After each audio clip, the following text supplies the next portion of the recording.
사도행전 8장 1절부터 8절까지입니다. 따로 읽지 않고요. 설교 가운데, 강의 가운데 함께 보도록 하겠습니다. 8장 1절에 이제 사울이 드디어 본격적으로 등장합니다. 사울, 스데반이 죽을 때에 그 자리에 있었고 박해자들의 우통을 벗었을 때 그 옷을 맡아주며 그 스데반의 이 돌 쳐 죽이는 그 형벌을 동의하고 있었던 사람입니다. 그것을 성경은 사울은 그가 죽임 당함을 마땅히 여기더라라고 분명히 기록하고 있었습니다. 스데반이 죽는 건 당연해. 스데반은 신성 모독죄에 의하여 하나님을 모독했기 때문에 돌 맞아 죽는 것이 당연해라고 여겼고요. 이 여김으로 인하여 이것은 사울만의 여김이 아니라 당시 사내들인에 있었던 모든 사람들이 공통적으로 가지고 있었던 마음이었고, 또한 이 마음은 스데반 한 사람을 죽이는 것으로 끝나지 않고 이 스데반이 속해 있었던 초대 교회를 이제 말살하려 하는 이 정책을 피게 됩니다.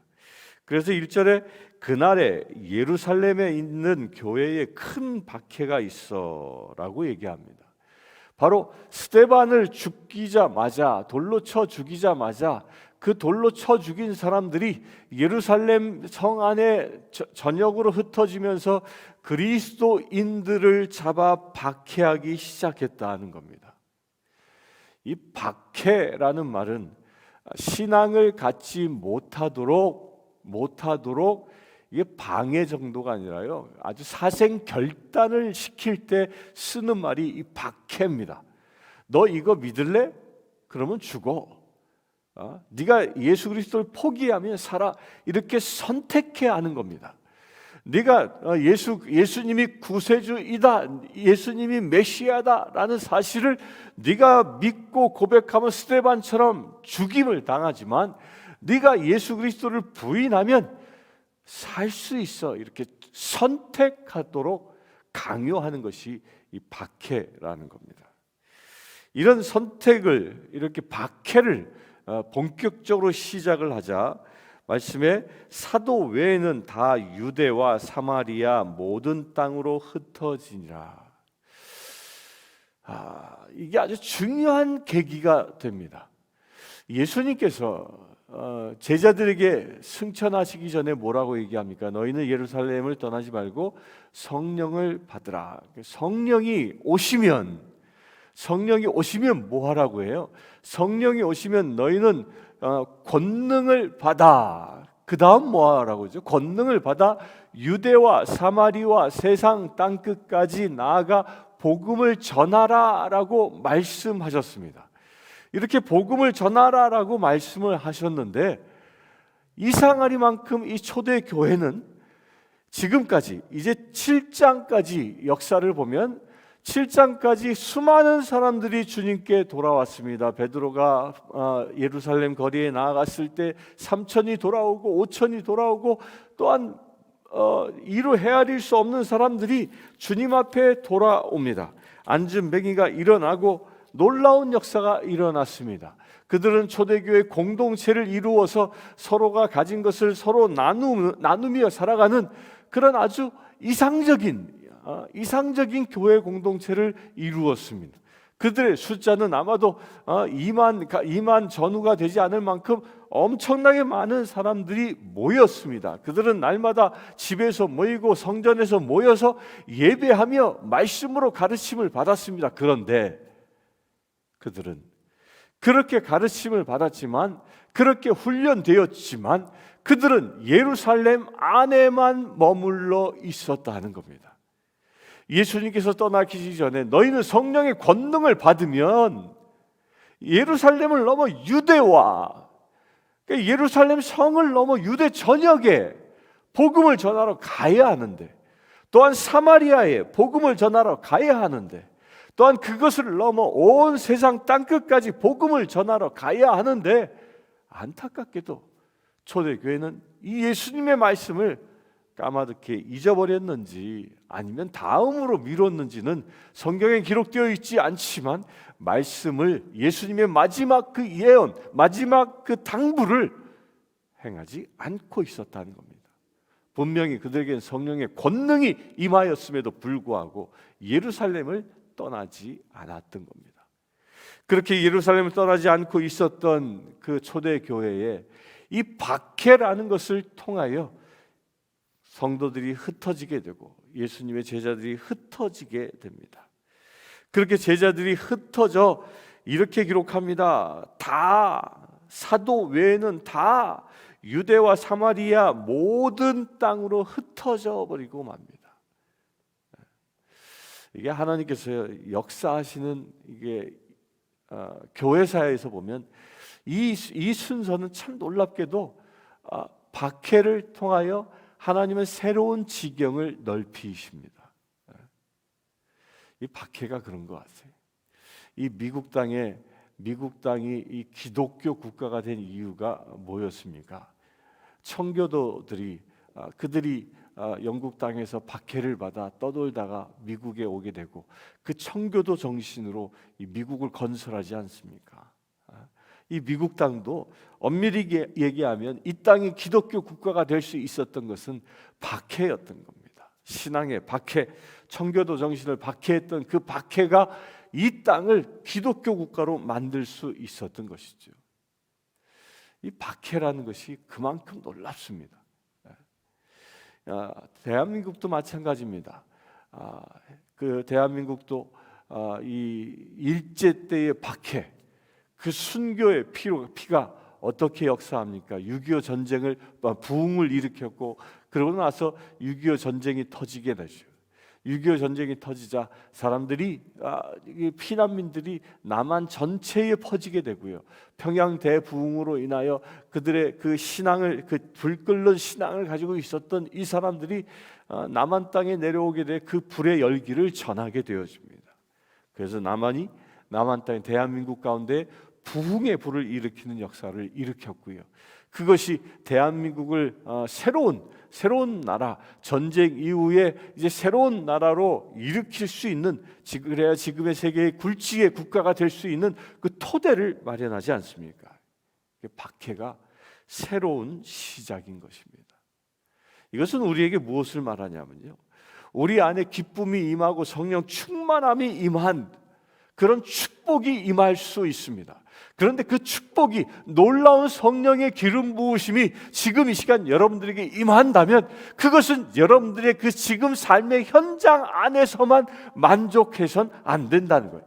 성령 하나님께서 우리에게 권능을 주시고 능력을 주시고 기쁨을 주시는 그 이유는 우리가 나라는 우리 집에, 또한 나라는 그 울타리를 넘어 새로운 세상에, 새로운 사마리아에, 새로운 유대 땅에, 새로운 땅끝에 그 복음을 전할 수 있어야 하는 겁니다.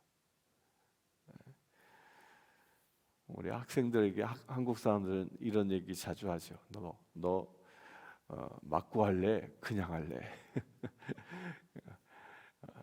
학생들이 말 안 들으면 그런 얘기 선생님들이 합니다. 요즘이야 이 때리는 문화가 없어졌지만 제가 자랄 때만 해도 선생님들이 가끔 그런 얘기를 했습니다.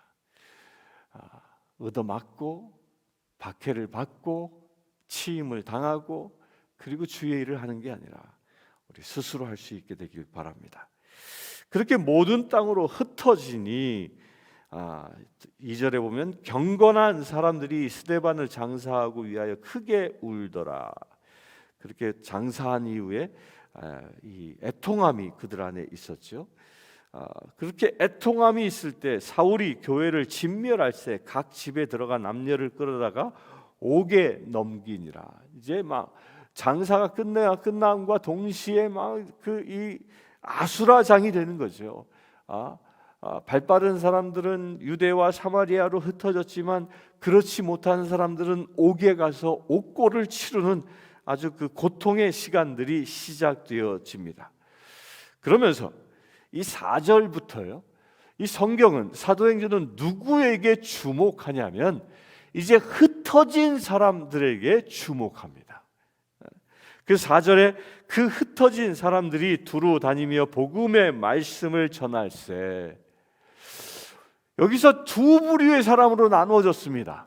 머뭇거리다가 옥에 갇힌 사람의 부류가 있었고, 아주 발빠르게 박해를 피해서 사마리아를 향하여 나간 사람이 있습니다. 그런데 성경은 누구를 주목하고 있습니까? 박해가 시작되어지자 복음을 들고 세상을 향하여 나간 사람을 먼저 주목하고 있다는 겁니다. 그래서 4절에 그 나간 사람들이 어떻게 이야기합니까? 그 무엇을 했냐면 흩어진 사람들이 두루 다니며 복음의 말씀을 전할세. 5절에 보면 빌립이 사마리아 성에 내려가 그리스도를 백성에게 전파하니. 자, 여기서 또 성경은 누구를 주목하냐면 이제 사람들이 막 흩어졌습니다. 그 초대교회 교인들, 성도들, 이 제자들은 헬라인들이 상당히 많았다고 그랬죠. 아마도 그들은 이때 박해를 피해서 헬라, 곧 자기들의 출신지로 흩어졌습니다. 그런데 성경에서는 제일 먼저 주목한 지역이 어디냐면 사마리아였습니다. 이 빌립이라는 사람, 빌립이라는 이 일곱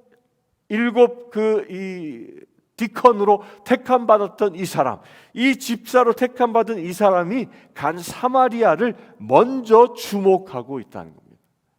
왜 성경은 다른 유대 지역을 간 사람들도 있었을 것이고, 또한 헬라 출신의 사람들이 고향 땅에 간 사람들도 있었을 텐데 왜 사마리아를 먼저 성경은 기록하고 있겠습니까?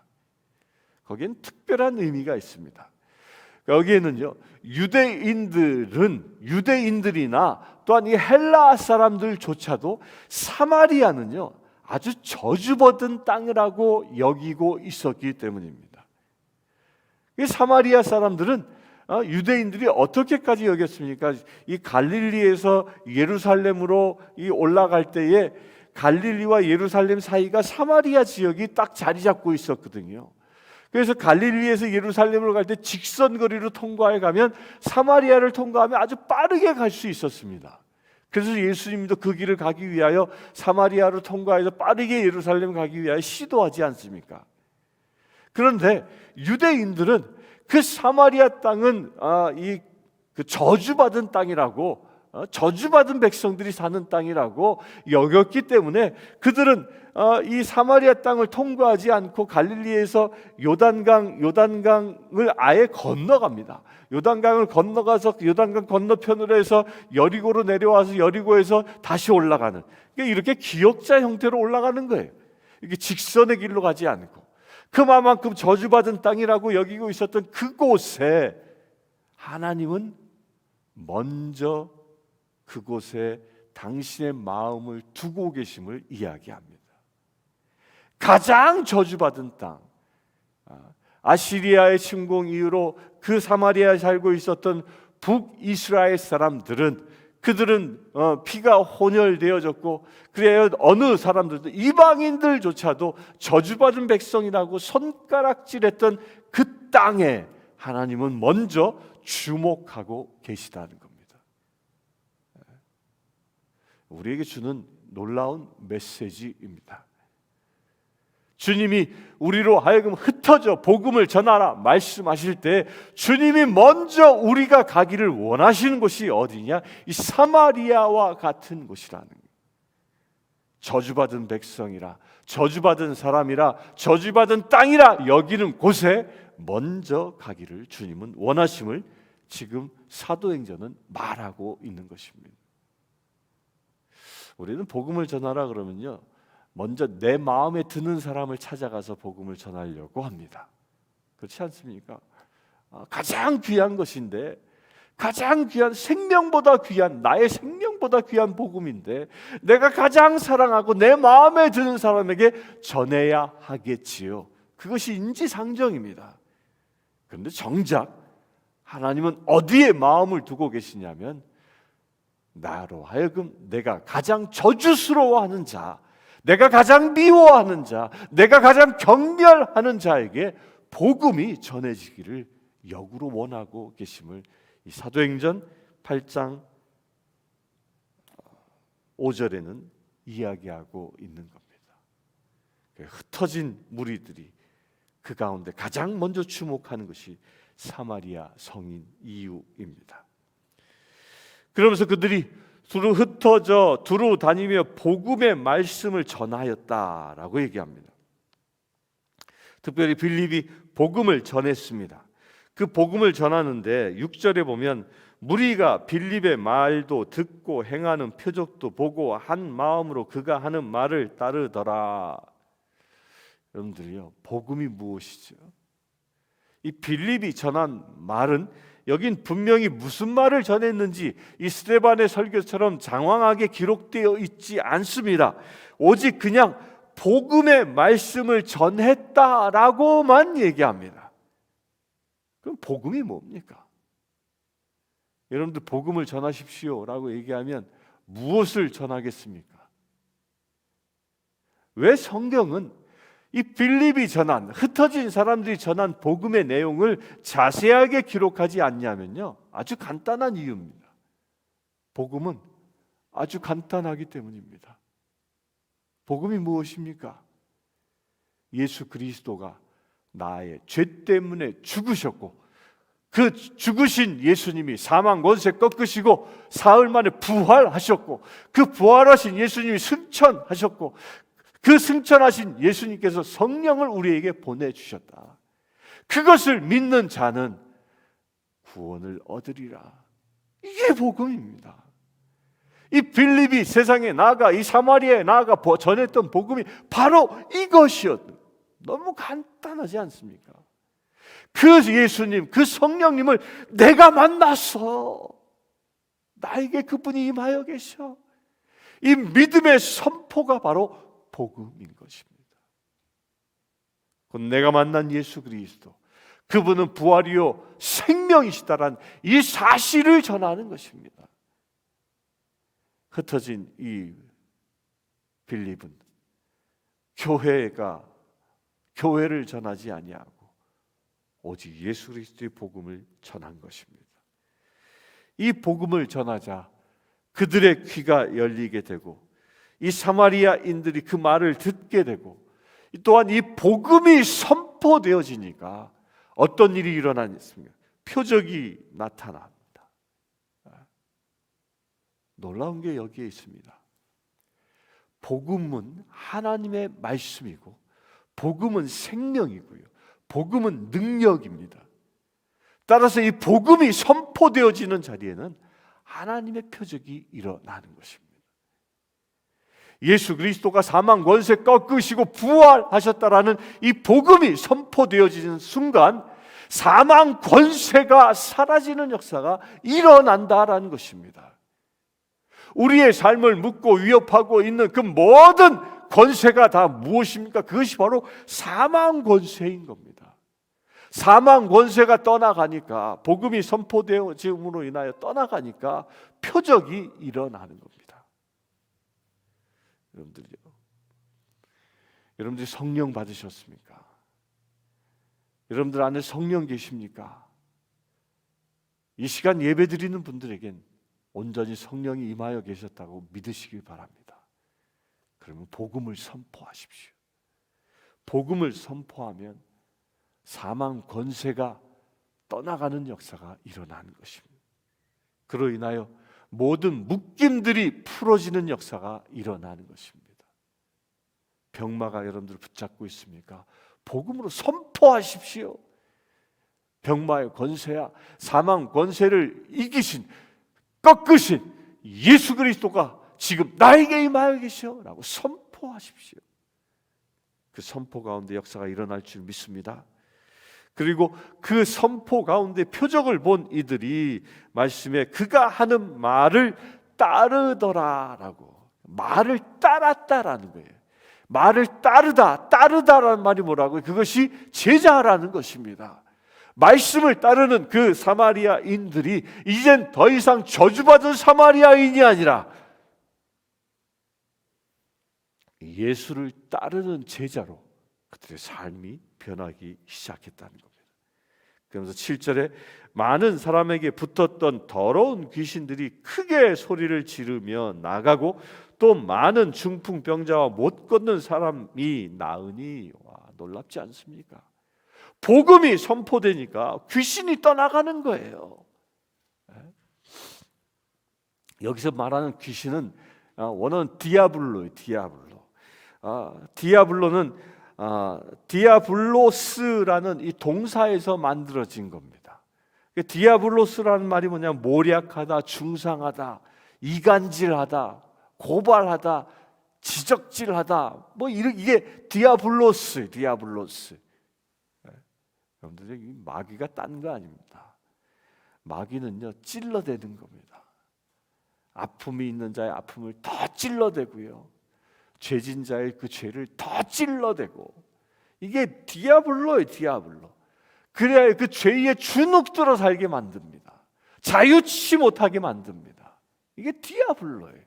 분열하게 하고, 서로 이간질시키고, 서로가 다툼을 하게 하고,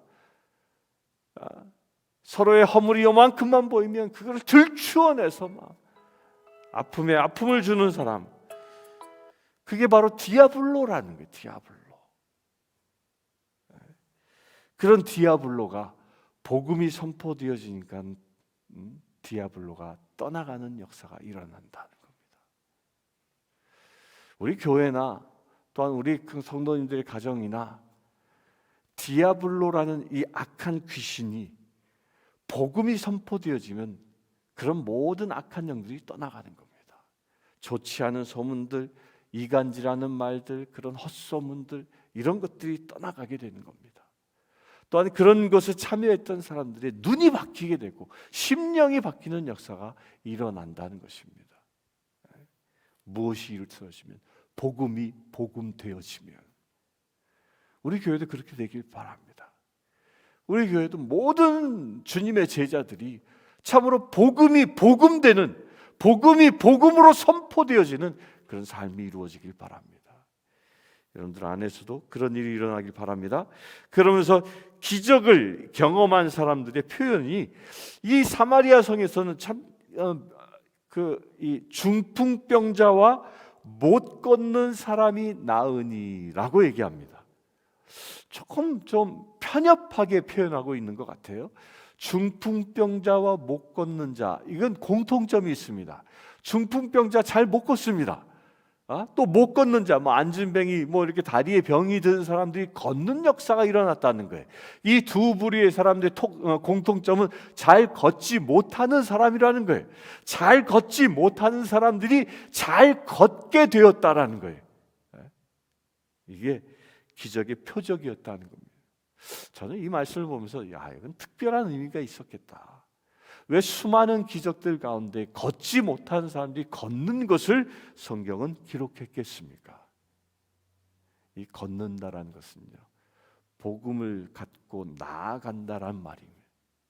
내 자리에 머물러 있는 것이 아니라 이곳이 좋습니다라고 그곳 안에 묶여 있는 것이 아니라 새로운 지경을 향하여 나아가는 역사가 복음이 그 일을 일으키는 것입니다.